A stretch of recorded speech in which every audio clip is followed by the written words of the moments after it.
बिनवा बारंबार।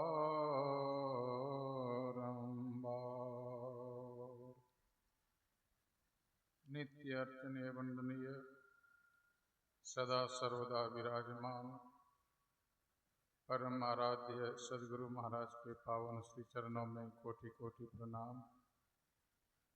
परम आराध्य गुरुदेव के हृदय अवतार परम पूज्य पाद महर्षि शाही स्वामी जी महाराज के चरण कमलों में कोटि कोटि प्रणाम। निज निवास में ज्ञान ध्यान में लीन प्रधान आचार्य श्री के चरणों में कोटि कोटि प्रणाम। और सबके तरफ से प्रणाम करता हूँ इस भूमि को, जिस भूमि ने संत मत में एक ऐसे लाल को जन्म दिया। उनका नाम है पूज्यपाद स्वामी धीरेन्द्र ब्रह्मचारी जी महाराज। तो उनके नाम का एक बार जय जयकार करें। पूज्यपाद स्वामी धीरेन्द्र जी महाराज की जय। श्री सद्गुरु महाराज की जय।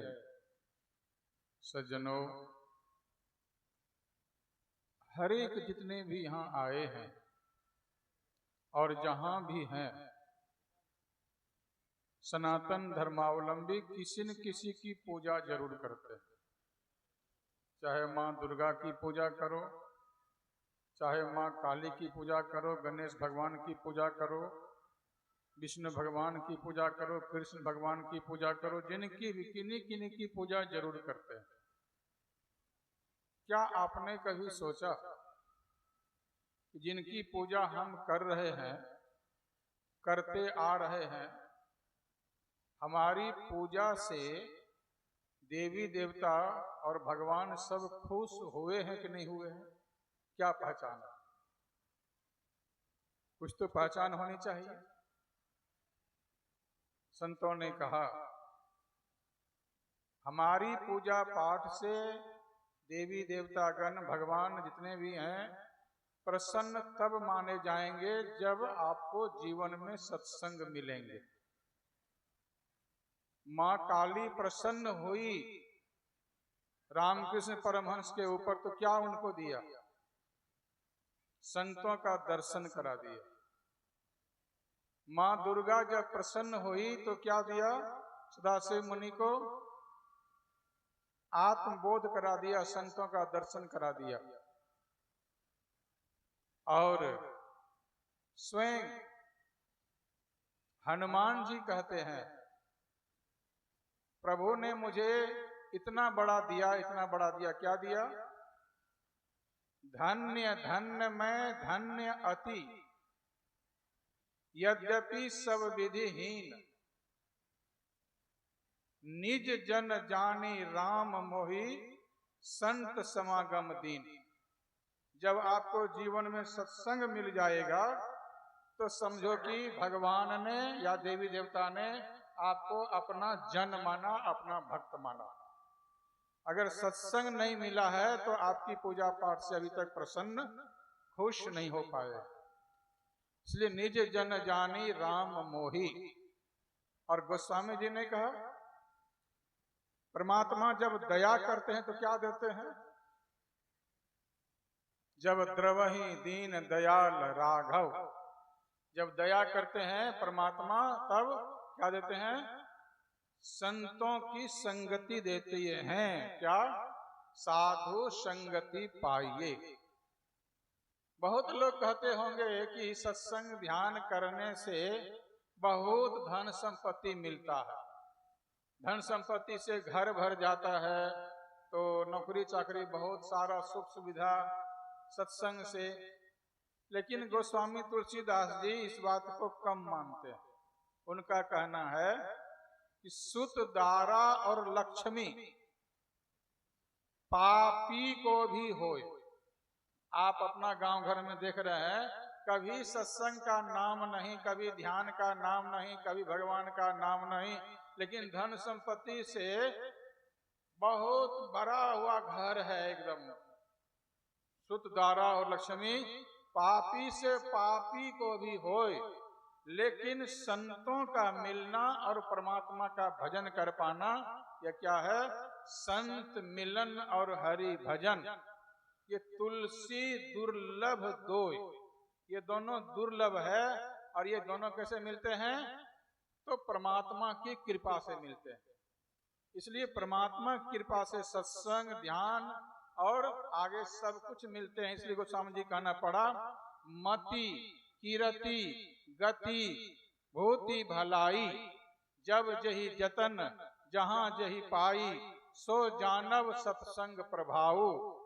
अच्छी बुद्धि वगैरह जितना भी पाना चाहते हो, सो जानव सत्संग प्रभाव। इसलिए गुरु महाराज करने कृपा किए सत्संग को दो भागों में बांटकर, नित्य सत्संगति करो बनाई।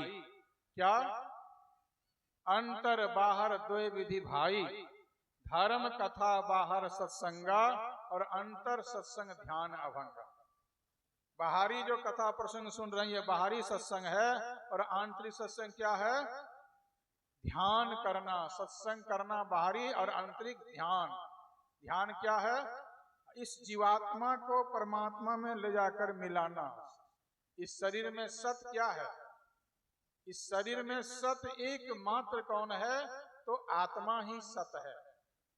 एक बंगाली कवि ने बड़ा अच्छा कहा, आमी आमी कौरी बूझते न पारी, के आमी आमाते आछे की रतन, कौनो शक्ति बोलई बेड़ाए चोले बोले, कार अभावे होवे देह अचेतन।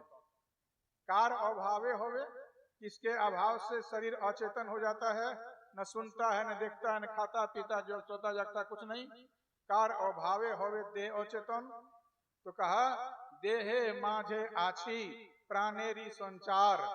इस शरीर के बीच में क्या है? मध्य में क्या है? एक प्राण है, आत्मा है।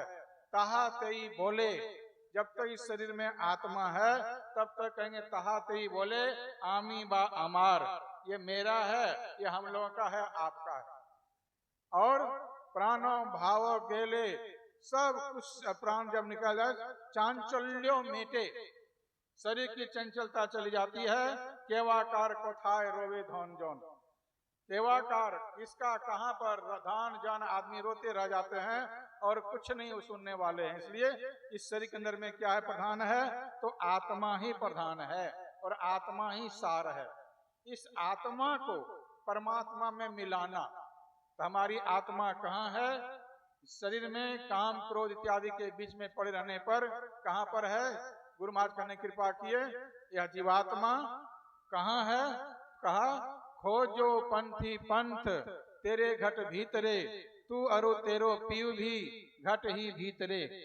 तुम और तुम्हारा पीव परमात्मा, जिनसे बिछुड़ने के कारण आवागमन का चक्र भोग रहे हो, तुम्हारे अंदर में है।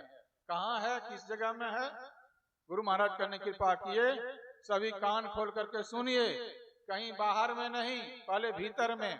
कहाँ का? तू उतरी परियोतम माही। दूसरों को देखना चाहते हो, दृष्टि शक्ति को दूसरे के तरफ करो। क्या देखते हो? बाहर में, बाहर देख रहे हो। अपने अंदर करो, अपने को देखने के लिए। अंदर देखते, क्या देखते हैं? अंधकार। गुरु महाराज करने कृपा की, तू तरी परियोतम माही। पीऊ निशब्द में, परमात्मा कहाँ है? तो निशब्द में। याही ते पड़ गयो दूर, यही दूरी का कारण है। ये दूरी जब तक रहेगी बनी हुई परमात्मा और जीवात्मा की, तब तक हम 84 लाख योनियों में भटकते रहेंगे। जब तक दूरी बनी रहेगी तब तक आवागमन के चक्र में हम पड़े रहेंगे, और यही दुखों का कारण है। इन सारे दुखों को मिटाने के लिए क्या है? तो कहा, अपने अंदर में उस रास्ता को जानिए, जिस रास्ते से जीवात्मा अंदर चलेगी और परमात्मा में जाकर के मिल जाएंगे। कहाँ से चलेगी जीवात्मा? गुरु महाराज करने कृपा किए, नयन कंवल तम मांझ से। नयन कंवल यानी दोनों आंखों के मध्य, यानी बीच। कहाँ? अंधकार के बीच में।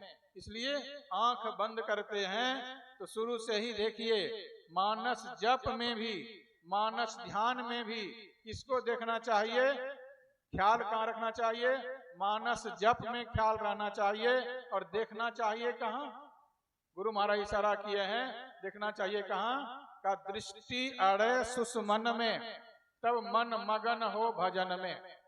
और गुरु महाराज खुलासा करते हैं, देखो सांझ भये गुरु सुमिरो भाई, किस तरह से सुमिरन करो, मानस जब किस तरह से करो, तो का सूरत अधर ठहराई, किस तरह से सुषमन करो, सुमिरन करो, तो का सुषमन सुरति लगाई के सुमिरो, अंधकार में एकदम सामने दृष्टि को ठहरा का सुषमन सुरति लगाए के सुमिरो, मुक्ते रहो चुपाई बाहर के पट बंद करो अंतर पट खोलो भाई, सांझ भये गुरु सुमिरो भाई।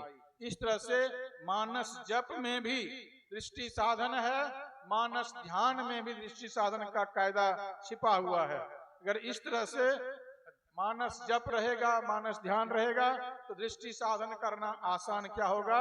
दो नैन बीचों बीच सन्मुख एक टक, गुरु महाराज की वाणी में है, ज्यादा मैं कुछ नहीं कह सकता, गुरु महाराज की वाणी में है, दो नैन बीचों बीच, दोनों आंखों के ठीक बीच। देखिए बीच किसको बोलते हैं, जैसे ये पंडाल मान लो 400 फीट लंबी है और 300 फीट चौड़ी है मान लो, तो कितना है इसका बीच क्या होगा, 200 फीट आगे 200 फीट पीछे, बीच में क्या बचेगा, आप लोग समझदार हैं, समझिए क्या बचेगा, बीच में 0 बचेगा, शून्य बचेगा। उसी तरह से 300 फीट मान लो चौड़ी है, तो 150 फीट दाएं 150 फीट बाएं, बीच में क्या बचेगा, तो 0 बचेगा।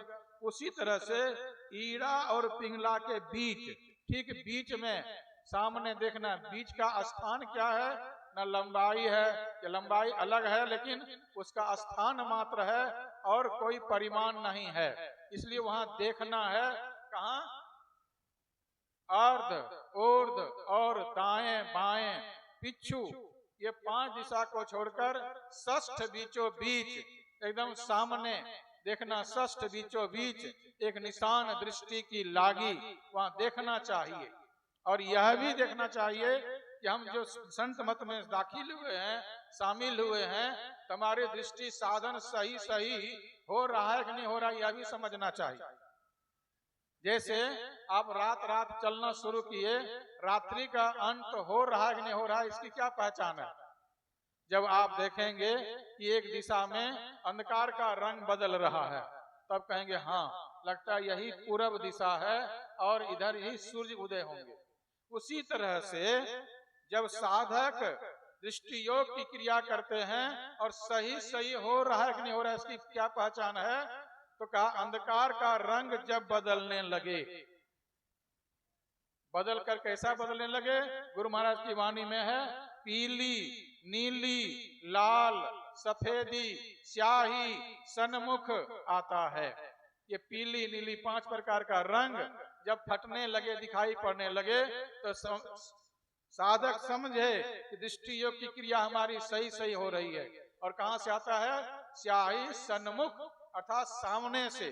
और किस तरह से आता है, का छठ छठ छठ छठ बिजली छठ के भोर का तार दिखाता है। इस तरह से दिखाई पड़ने लगे, तो वह रास्ता दिखाई पड़ रहा, तब वह रास्ता कहाँ, सुषमना का मार्ग दिखाई पड़ेगा।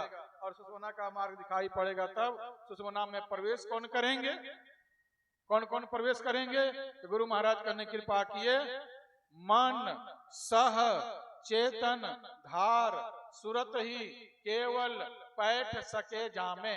कौन मन, ये पिंडी मन नहीं, विषयी मन नहीं, ब्रह्मांडी मन, मन के साथ कौन, सह चेतन धार सुरत केवल पैठ सके जामे, जीवात्मा मन के साथ प्रवेश करेंगे। क्यों, जीवात्मा और मन का संबंध बहुत पुराना है। राधा स्वामी साहब ने कहा, हे मनुआ तुम सदा के संगी, किसके संगी, यह मन जीवात्मा के संगी है। और दृष्टि योग की क्रिया करेंगे तो यह मन विषयी मन बदल करके निर्विषयी मन सुरत हो जाएगा और जीवात्मा के साथ चलेंगे। कहाँ तक चलेंगे, जहाँ तक इसका जाने का, कहाँ तक जाएंगे, तो कहा कि मन बुद्धि चित्त अहंकार की है त्रिकुटी लग दौड़। कहीं पर कहते हैं त्रिकुटी तक, कोई कहते हैं सहस्र कमल दल पार तक, लेकिन गुरु महाराज का ने कृपा किए यह समस्थाधारी जड़ात्मक मूल प्रकृति मंडल तक जाएगा। उसके बाद मन जा नहीं सकता है, और प्राण पुरुष आगे चले, अर्थात जीवात्मा आगे चलेंगे और परमात्मा में जाकर के मिलेंगे। मिल गए हम प्रभु, प्रभु हम एक ही होई, द्वंद्व और द्वैत रहे नहीं कोई। यह असली सत्संग हो गया और यह असली सत्संग आपको शरीर रहते ही कर लेना है। यही सत्संग हमारे पूज्य स्वामी धीरेन्द्र जी महाराज ने अपने जीवन रहते करके आवागमन को मिटाकर सदा सदा के लिए परमात्मा में लीन हो गए। अपना जीवन उन्होंने सार्थक कर लिया। हम आप लोगों को भी अपना जीवन सार्थक कर लेना चाहिए। बोलिए श्री सद्गुरु महाराज की जय। पूज्य स्वामी धीरेन्द्र जी महाराज के जीवन को